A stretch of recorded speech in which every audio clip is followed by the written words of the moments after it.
광해군을 끌어내린 밤, 인조 반정의 진실. 1623년 3월 13일 새벽. 서울 하늘에는 먹구름이 가득했다. 창덕궁 홍화문 앞. 한 무리의 군사들이 칼을 뽑아들었다.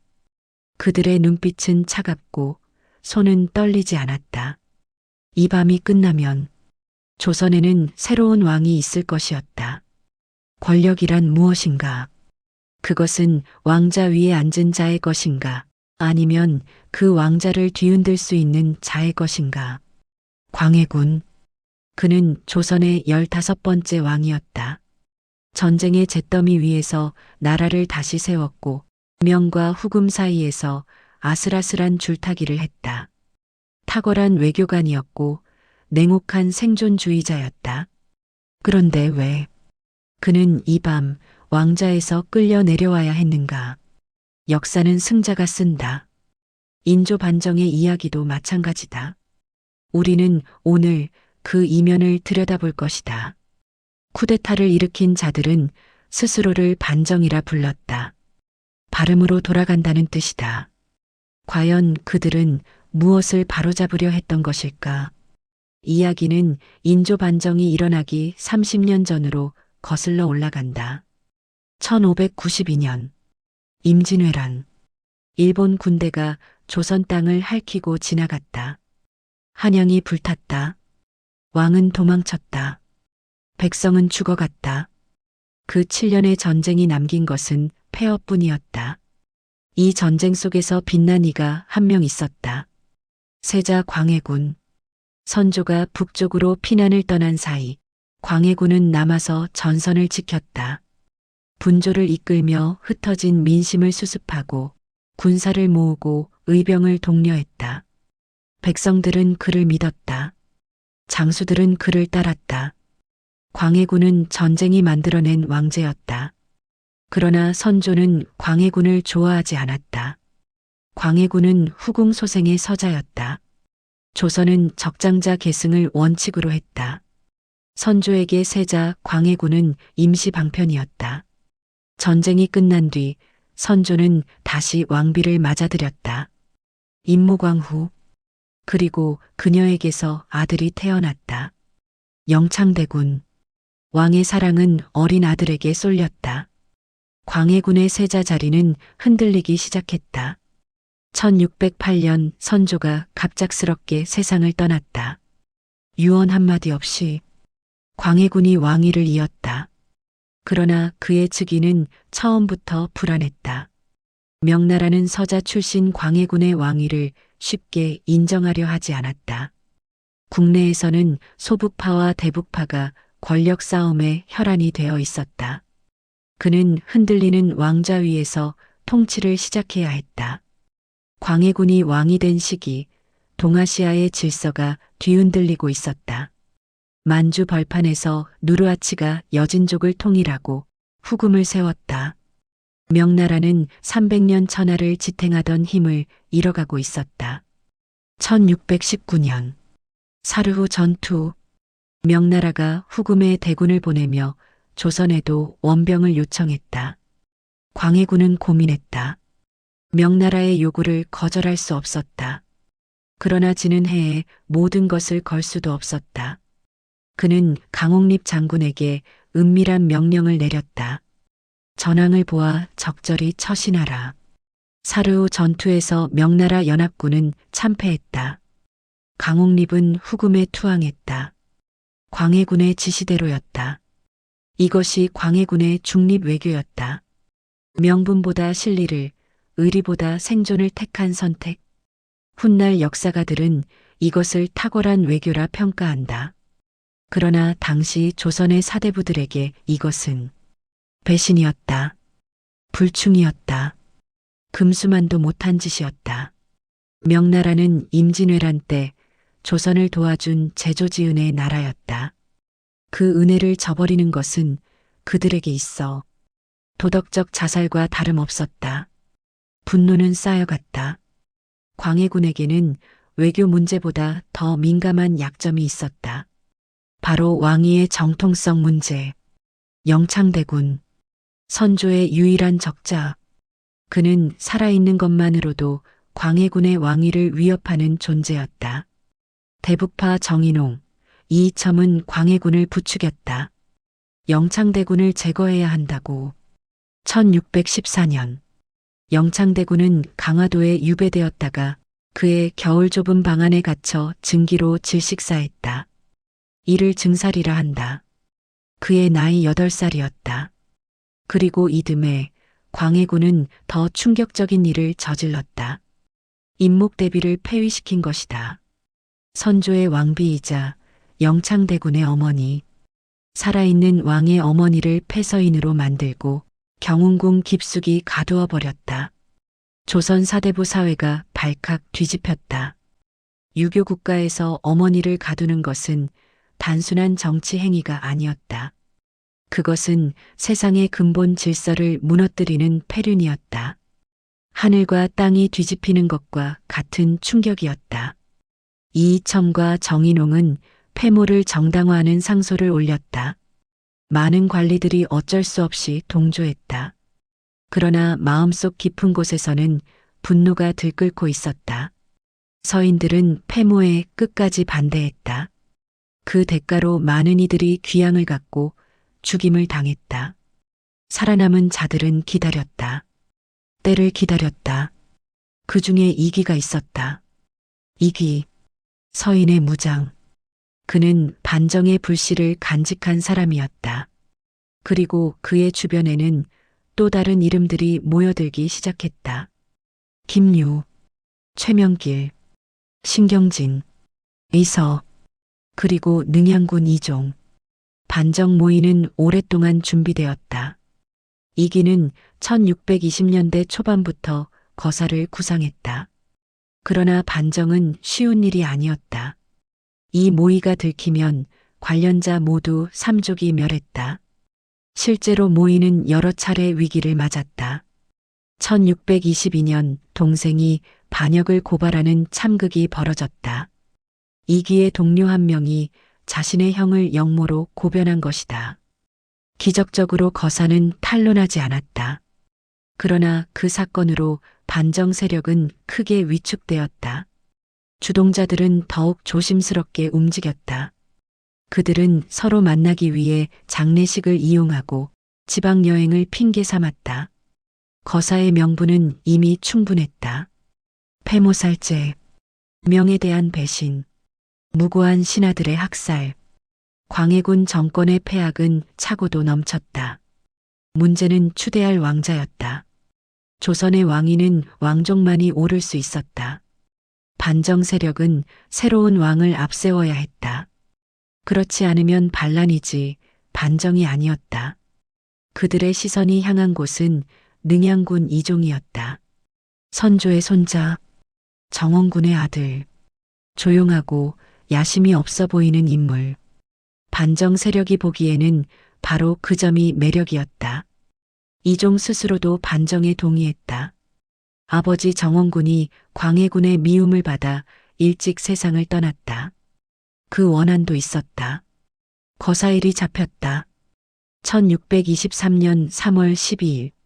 그런데 출발 직전 문제가 생겼다. 거사에 참여하기로 했던 이이반이 겁을 먹고 도망쳐 버린 것이다. 이이반은 광해군의 처족하였다. 그가 사실을 고하면 모든 것이 끝장이었다.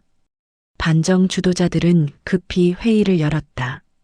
지금 당장 거사를 일으켜야 한다. 김유가 결단을 내렸다. 더 기다릴 수 없었다. 하루를 앞당겼다.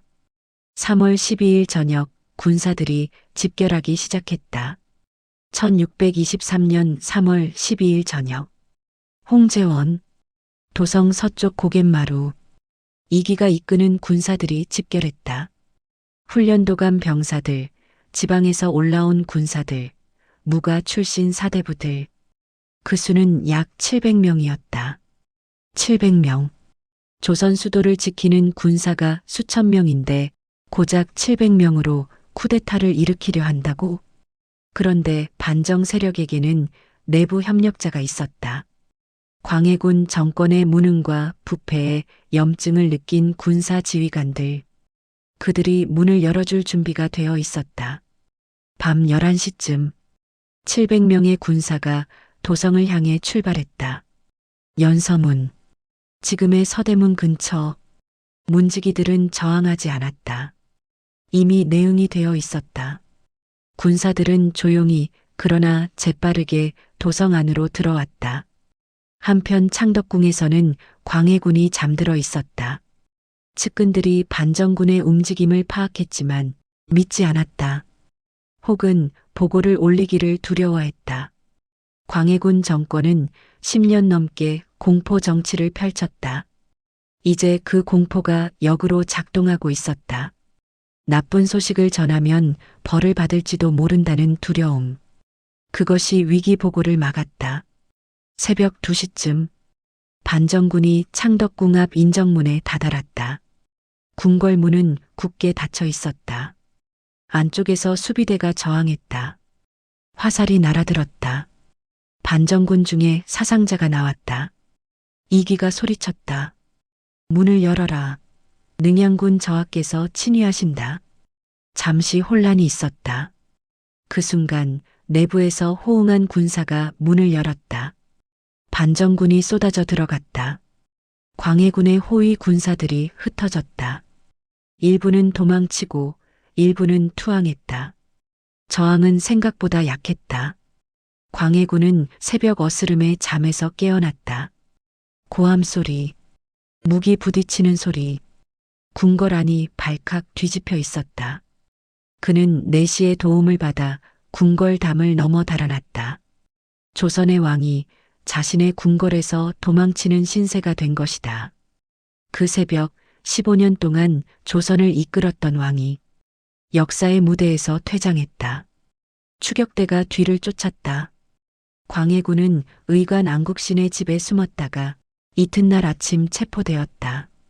조선 역사상 두 번째 반정. 쿠데타는 불과 반나절 만에 성공했다. 623년 3월 13일 새벽. 창덕궁 인정전. 횃불 아래 능양군 이종이 왕좌에 앉았다. 그가 인조다. 반정 공신들이 줄지어 절을 올렸다. 조선의 16번째 왕이 탄생한 순간이었다. 인조가 가장 먼저 한 일이 있었다. 경운궁으로 달려가 임목대비를 뵌 것이다. 수년간 감금되어 있던 임목대비. 그녀의 첫마디는 이랬다. 이제야 하늘을 볼 수 있구나. 임목대비의 눈물은 반정의 정당성을 증명하는 것처럼 보였다. 백성들도 열광했다. 거리에는 환호가 넘쳤다. 그러나 반정은 축제만으로 끝나지 않았다. 수십 명의 대북파 관리들이 처형되었다. 이이첨, 정인홍, 박승종, 광해군 정권을 떠받쳤던 자들이 차례로 목을 잃었다. 광해군은 처음에 강화도로, 나중에는 제주도로 유배되었다.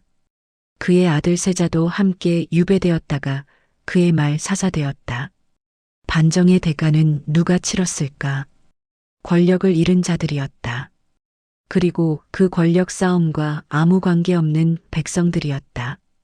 조선은 쿠데타의 충격에서 채 벗어나기도 전에 외세의 침략을 받게 된다. 인조 반정이 일어난 지 4년 후인 1627년. 후금의 군대가 조선을 침략했다. 정묘호란. 인조 정권이 친명배금 정책을 내세우며 광해군의 중립 외교를 폐기했기 때문이었다. 광해군이 그토록 애써 지켜온 후금과의 관계를 인조 정권은 스스로 걷어찼다. 후금의 군대는 빠르게 남하했다. 인조는 강화도로 피신했다. 결국 조선은 후금과 형제의 맹약을 맺는 굴욕을 당했다. 명나라를 섬기는 신하의 나라가 후금에게 형이라 부르는 처지가 된 것이다. 그것으로도 끝이 아니었다. 1636년 후금은 국호를 청으로 바꾸고 조선의 군신관계를 요구했다. 인조 정권은 거부했다. 명분 때문이었다. 조선의 사대부들은 오랑캐에게 머리를 숙일 수 없었다. 그것은 반정의 이념, 친명 의리를 정면으로 부정하는 것이었다.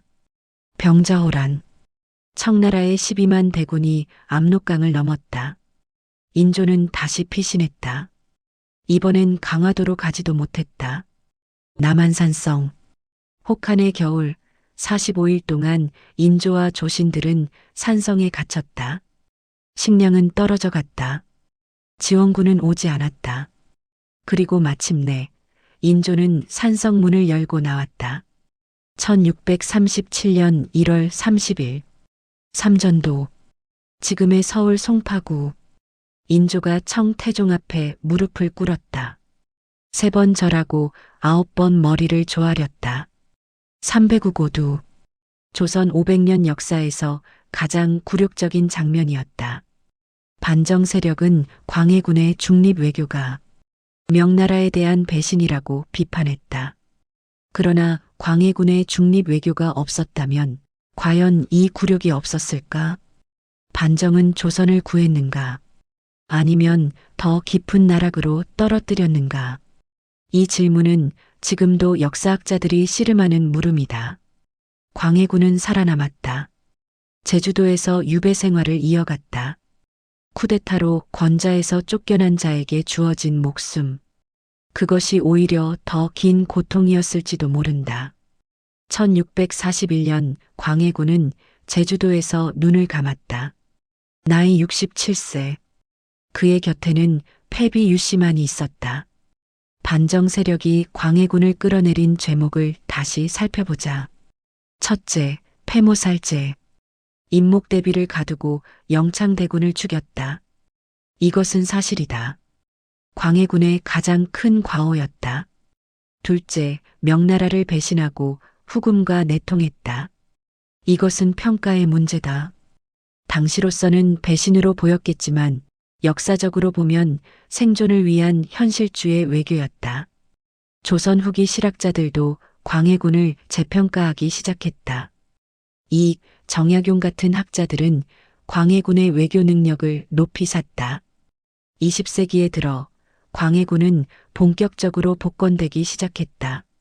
일제강점기 조선 독립을 꿈꾸던 지식인들은 광해군에게서 자주 외교의 전범을 발견했다. 현대에는 영화와 드라마가 광해군을 주인공으로 삼았다.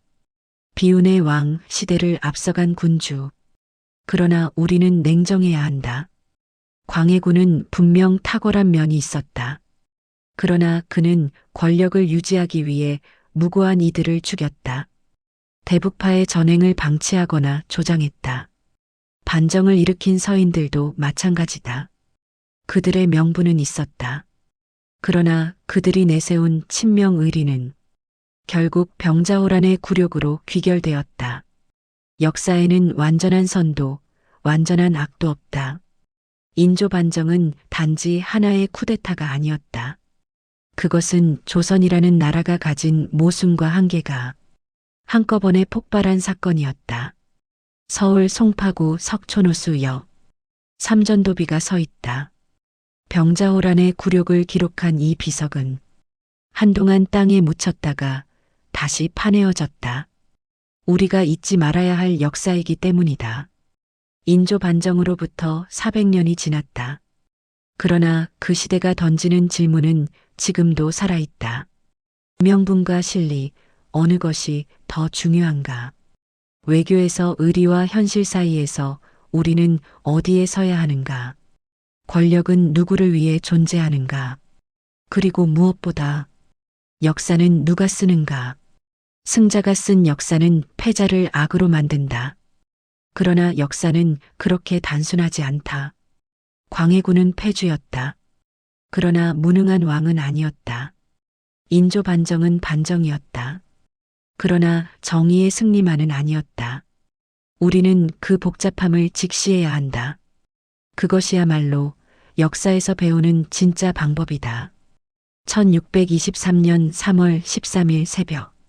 한 왕이 끌려 내려갔다. 그리고 또 다른 왕이 올라섰다. 역사는 그렇게 계속된다.